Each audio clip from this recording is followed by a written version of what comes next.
கிருஷ்ணகிரி மாவட்டத்தில் ஆதரவு நலத்துறை சார்பாக ஆதரவு நலத்துறை அதிகாரிகளால் ஆக்ட் 31 சென்ட்ரல் ஆக்ட் 1 படி நிலம் கையகப்படுத்தப்பட்டு 25 ஆண்டுகளுக்கும் மேற்பட்ட நிலங்கள் எல்லாம் இன்னும் அந்த மக்களிடத்தில் பட்டா வழங்கியும் அந்த மக்களிடத்தில் வழங்கப்படாத இருக்கிற காரணம்.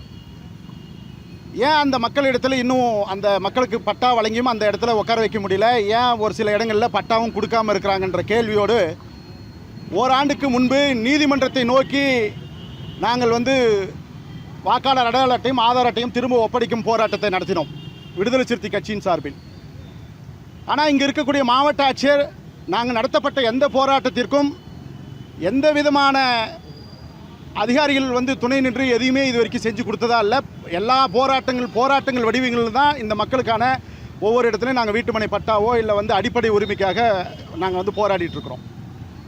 இப்படி ஆதரவு நலத்துறை சார்பாக எடுக்கப்பட்ட நிலங்கள் சென்னை உயர்நீதிமன்றத்தில் அந்த நில உரிமையாளர்கள் வழக்கு போடுறாங்க. இது கிட்டத்தட்ட இந்த தமிழ்நாடு முழுக்க 50,000க்கும் மேற்பட்ட வழக்குகள் சென்னை உயர்நீதிமன்றத்தில் நிலுவையில் உள்ளது. அது என்ன பண்ணுறாங்கன்னா, நீதிமன்றத்தில் இந்த மாதிரியான வழக்குகள் வந்தால் அதை கொண்டு போய் பொதுவாக ஒரு பேட்ச் கேஸ் ஒரே ஒரு இதுக்குள்ளே கொண்டு போய் அடக்கி அதை அப்படியே நிற்க வச்சிடுறாங்க. அந்த மக்களுக்கான நீதி நீதிமன்றத்தால் வழங்குவது கடினமாக இருக்குது.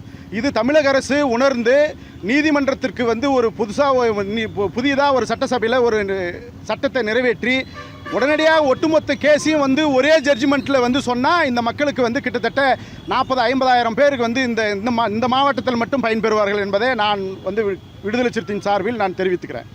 இப்போ என்னென்னா, காவேரிப்பட்டினம் காந்தி நகரில் வீட்டுமனை பட்டா கொடுப்பதாக சொல்லி அந்த மக்களிடம் பேசப்பட்டு 110 பெனிஃபிஷியர் லிஸ்ட்டை நாங்கள் வட்டாட்சியர்கிட்ட கொடுத்தும் இது வரைக்கும் அவங்களுக்கு நில இடத்தை எடுத்து கொடுக்கறதுல பிரச்சனை இருக்குது. அங்கே இருக்கக்கூடிய ஆதிக்க சமூகத்தினர் அந்த இடத்த எங்களுக்கு எங்கள் பகுதிக்கு அந்த மக்களை கொண்டு குடியமர்த்தக்கூடாது அப்படின்றத அங்கே இருக்கக்கூடிய வன்னியர் சமூகத்தை சார்ந்தவர்கள் எதிர்ப்பு தெரிவித்து தடுக்கிறாங்க. அதுக்கு திமுகவும் அதுக்கு உடந்தையாக இருக்குது. இங்கே இருக்கக்கூடிய அதிகாரிகளும் அதற்கு உடந்தையாக இருக்கிறாங்க. அதனால் நீங்கள் உடனடியாக அந்த இடத்த எடுத்து அந்த மக்களுக்கு பட்டா வழங்கணும். வழங்கலைன்னா இது தொடர் போராட்டமாக நடக்கும். அடுத்ததாக வருகிற 5ஆம் தேதி காந்தி நகர் பகுதி வாழக்கூடிய அந்த மக்கள் ஒட்டுமொத்தமான வீட்டுக்கு மேலேயும் கருப்பு கொடியேற்றி போராட்டத்தை நடத்துவதென தீர்மானிக்கப்பட்டிருக்கிறோம். அதுக்கு அடுத்த போராட்டம் மீண்டும் நாங்கள் 5ஆம் தேதி கொடியேற்றிட்டு நாங்கள் மீண்டும் நான் பத்திரிகையாளரை சந்திக்கிறோம். அரசு சார்பில் எதுவுமே இது வரைக்கும் சொல்லலை. அவங்க நாங்கள் மெதுவாக எடுத்து கொடுக்குறோன்னு தான் சொல்கிறாங்களே தவிர, ஆனால் எடுத்து கொடுக்கறதுக்கான வாய்ப்பாக வருவாய் கோட்டாட்சியர் பேசும்போது என்ன சொல்கிறாருன்னா, நாங்கள் அது மெதுவாக எடுத்து தரோம் இருங்கன்னு சொல்கிறாங்க.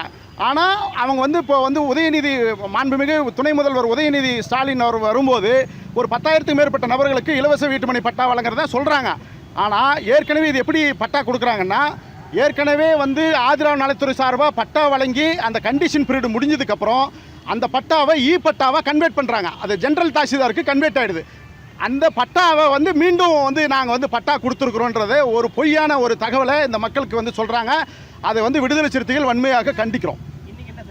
இன்னைக்கு காந்தி நகர் மக்கள் எங்களுக்கு அந்த வீட்டுமனை இடத்தை கொடுக்க சொல்லி கேட்டிருந்தோம். அது கொடுக்காதனால இன்றைக்கி ஆதார் அட்டையும் வாக்காளர் அடையாள அட்டையும் திரும்ப ஒப்படைக்கும் போராட்டம் நாங்கள் நடத்தியிருக்கிறோம். திரும்ப ஒப்படைச்சிருக்கிறோம்.